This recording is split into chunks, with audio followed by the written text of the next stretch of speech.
Kila mwenye sifa kuanzia miaka 18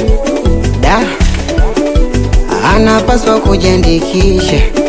Afisa mwandikishaji wa Tume Huru ya Taifa ya Uchaguzi Jimbo la Gairo anawajulisha wananchi wote na wapiga kura wenye sifa za kujiandikisha katika daftari la kudumu la wapiga kura ya kwamba awamu ya pili ya uboreshaji wa daftari la kudumu la wapiga kura inaanza rasmi tarehe 16 hadi tarehe 22 Mei 2025. Zoezi hili la siku 7 linahusisha uandikishaji wa wapiga kura wapya waliofikisha umri wa miaka 18 na watakaofikisha miaka 18 siku ya kupiga kura, uboreshaji na marekebisho ya taarifa za wapiga kura, kuweka wazi kwa wananchi daftari la awali la wapiga kura, pamoja na kuhakiki taarifa za wapiga kura waliojiandikisha katika awamu ya kwanza ya uboreshaji wa daftari la kudumu la wapiga kura. Vituo vya kujiandikishia vitafunguliwa kuanzia saa 2 asubuhi hadi saa 12 jioni.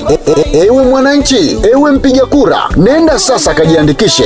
Kukumbuka, zoezi hili ni la siku 7 tu kuanzia tarehe 16 hadi tarehe 22 Mei 2025. Kujiandikisha kuwa mpiga kura ni msingi wa uchaguzi bora. Kujiandikisha ni haki yetu, ni msingi wa uchaguzi bora. Twende tukajiandikishe, tushiriki uchaguzi wetu. Kujiandikisha ni haki yetu, ni msingi wa uchaguzi bora. Twende tukajiandikishe.